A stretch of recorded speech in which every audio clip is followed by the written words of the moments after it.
Hello, viewers. Welcome to another episode of Learning IR through Movies.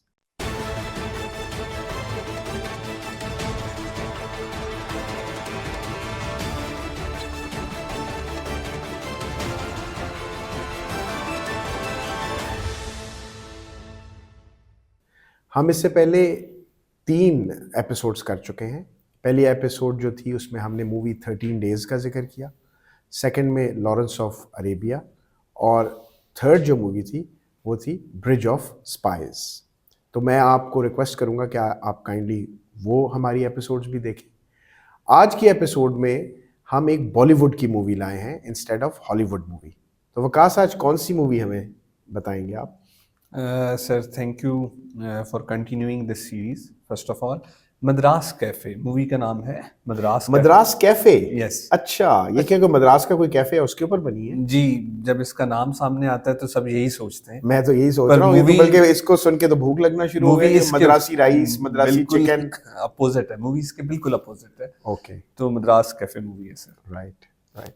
Okay, तो पहले थोड़ी सी जरा कास्ट बता दें, कोई कास्ट भी याद है कि अच्छा, इसकी कास्ट में तो जो एक ही मेन कैरेक्टर है वो है जॉन अब्राहम का, जो कि रॉ का एक सीक्रेट एजेंट है। अच्छा। एक स्पेशल मिशन पे वो जाफना आइलैंड जो श्रीलंका में जहाँ पे सिविल वॉर रही तामिल रेबल्स के और श्रीलंकन गवर्नमेंट्स के दरमियान, आर्मी के दरमियान, तो क्योंकि इंडिया एक नेबरिंग कंट्री है श्रीलंका का, इंडिया के ऊपर एक रेफ्यूजीज का काफ़ी एक बोझ आया, बर्डन आया। और ये होता है जब आपकी नेबरिंग स्टेट में एक कॉन्फ्लिक्ट होता है ना, तो उसका इम्पैक्ट आप पे आता है, तो फिर आप ना चाहते हुए भी उसमें इन्वॉल्व आपको होना पड़ जाता है। Right just in case of Afghanistan and Pakistan, जो एवरीबडी नोज, Right. शायद हम उस पर भी फ्यूचर में बात करें। Okay. लेकिन इस मूवी की जो मेन स्टोरी है वो इस पे है कि ये जो जॉन इब्राहिम है, ये एक सीक्रेट मिशन पे, स्पेशल मिशन पे भेजा जाता है जाफना आइलैंड में, और इसने कुछ टास्क को अचीव करना होता है। बट अनफॉर्चुनेटली वो टास्क उतने प्रॉपरली अचीव नहीं हो पाते जिस तरह से वो डिज़ाइन किए जाते हैं रॉ के हेड ऑफिस दिल्ली में।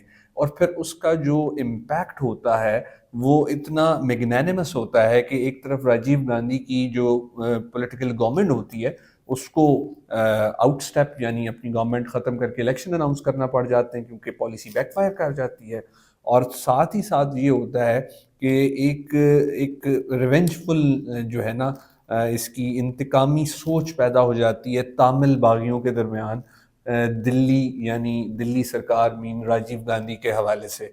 तो फिर राजीव गांधी जब नेक्स्ट इलेक्शन की कैंपेन कर रहे होते हैं, तो उस कैंपेन में उन्हें एक जो बज़ाहिर उनका सपोर्टर दिख रहा होता है, वो उन्हें हार पहनाता है या पहनाती है, बल्कि पहनाती है एक सपोर्टर, तो वो फिर ब्लास्ट कर जाता है। और ये एक खुदकुश धमाका भी था। Suicide bombing. साउथ एशिया में शायद पहला, ये साउथ एशिया के जो डिस्कोर्स है ना political after the British era, ये शायद पहली जो है ना सुसाइड किलिंग थी जो पॉलिटिकल जॉनरा में हुई।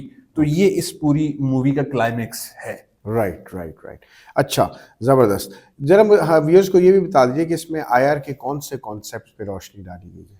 अच्छा देखिए, आईआर के काफ़ी सारे कॉन्सेप्ट्स इसमें हमें एट प्ले यानी हमें होते हुए नज़र आ रहे हैं। अगर हम श्रीलंका की बात करें तो सिविल वॉर हमें इधर नज़र आ रही है, हमें यहाँ पे जेनोसाइड नज़र आ रहा है, एक एथनिक मेजॉरिटी जिसके पास पॉलिटिकल और मिलिट्री पावर भी है उसकी तरफ से एक एथनिक माइनॉरिटी का। और श्रीलंका ने कोई 3 डेकेड्स इस सिविल वॉर को फेस किया है। श्रीलंका ने इस इंसर्जेंसी को फेस किया है, इस अलहदगी पसंदी की जो तहरीक थी तामिल्स की, उसको फेस किया है। तो सिविल वॉर जो हैं ये एक बहुत इम्पॉर्टेंट एरिया है इंटरनेशनल रिलेशंस की स्टडी के अंदर। और सिविल वार्स का जो ज़्यादा हमें ट्रेंड या इम्पैक्ट है वो हमें नज़र आता है डीकोलोनाइजेशन के बाद अक्रॉस द वर्ल्ड, हमें ये नज़र आ रहा होता है। साथ ही साथ अगर हम इंडिया के पॉइंट ऑफ व्यू से देखें तो इस मूवी में दिखाया जाता है कि जब कोई पॉलिसी बनती है या गवर्नमेंट कोई टॉप ऑफिस, जैसे prime minister of India is the top office in India according to their political system, तो उसके लिए फिर जो सारे स्टेक होल्डर्स हैं वो बैठते हैं और उस पॉलिसी को डिसीजन मेकिंग के प्रोसेस से गुजारते हैं कि स्टेप 1 क्या होगा, फेज़ 1 क्या होगा, फेज़ 2 कैसे होगा, ये पॉलिसी किस तरह से इम्प्लीमेंट होगी। उसमें ये भी दिखाया जाता है कि इंटर मिनिस्टेरियल टसल्स क्या होती हैं। मतलब मूवी में एक बहुत इंपॉर्टेंट सीन है जो अगर मैं कॉन्सेप्ट वाइज कहूँ तो फॉरेन पॉलिसी एनालिसिस में एक कॉन्सेप्ट होता है कि foreign policy decision making models होते हैं जो पूरी दुनिया में स्टेट्स डिफरेंटली फॉलो कर रही होती है। तो यहाँ पे पॉलिटिकल ब्यूरोक्रेटिक मॉडल हमें एट प्ले नज़र आता है, यानी कि सियासी जो इलेक्टेड हुकूमत है वो एक फैसला लेती है और उसके अंदर जो ब्यूरोक्रेटिक इंगेजमेंट है इंडिया की आर्मी की, इंडिया की इंटेलिजेंस एजेंसीज की, इंडिया के फॉरेन ऑफिस की, इंडिया के प्राइम मिनिस्टर ऑफिस की, इंडिया के होम ऑफिस की, वो नज़र आती है। और फिर इसमें अच्छी बात यह है कि दिखाया गया है, बताया गया है कि एक पॉलिसी बनी, ठीक है उसमें कुछ मसले थे लेकिन उसे चलाने की पूरी कोशिश की गई, पर वो पॉलिसी बैकफायर कर गई। यूजुअली क्या होता है कि हमें यही लगता है कि मूवीज़ में ये दिखाना होता है कि जी अच्छा इमेज जाएगा, हम अपनी कोई फतह या विक्ट्री या अचीवमेंट दिखाएं, तो इस पूरी मूवी के अंदर अचीवमेंट कहीं पे भी नहीं है। ये एक किस्म का पॉलिसी एनालिसिस ही है जो मूवी में दिखाया गया है, जो कि आईआर के स्टूडेंट्स के लिए, पॉलिटिकल साइंस के वो स्टूडेंट्स जो इंटरनेशनल सिक्योरिटी में, इंसर्जेंसी में, टेररिज्म में इंटरेस्ट रखते हैं उनके लिए, और जो हिस्ट्री के स्टूडेंट हैं जिन्होंने साउथ एशिया की हिस्ट्री को फोकस करना है उनके लिए ये बहुत ही एक जो है ना लर्निंग के लिए बहुत अच्छी मूवी है। और इसमें आप ये देख लें कि पॉलिटिकल कॉन्टेक्स्ट को सिक्योरिटी कॉन्टेक्स्ट के साथ, कब एक स्टेट मजबूर हो जाती है या वो अपनी ज़्यादा बड़ी पावर की वजह से ये समझने लग पड़ती है कि वो अगर इस कॉन्फ्लिक्ट में इंगेज होगी तो ये कॉन्फ्लिक्ट सेटल हो जाएगा, बट फिर पॉलिसी बैकफायर करती है। यहाँ मैं एक बात ये कहना चाहूँगा कि पॉलिसीज़ यूएस की भी बैकफायर करती हैं। Vietnam war is a case in point. Policies India की भी करती हैं, ये मूवी आप देख लें आपको पता लग जाएगा। उनकी जो तामिल के हवाले से पॉलिसी थी वो फ्लॉप इसलिए थी कि शुरू में उन्होंने रेबल्स का साथ दिया, बाद में वो श्रीलंकन गवर्नमेंट के साथ हो गए, अब वो रेबल्स उनके अगेंस्ट हो गए, तो ये चीज़ें फिर बैकफायर करती चली गई। और उसकी सबसे बड़ी कॉस्ट जो थी वो राजीव गांधी की ये जो असैसिनेशन थी जो इस सूरत में हुई।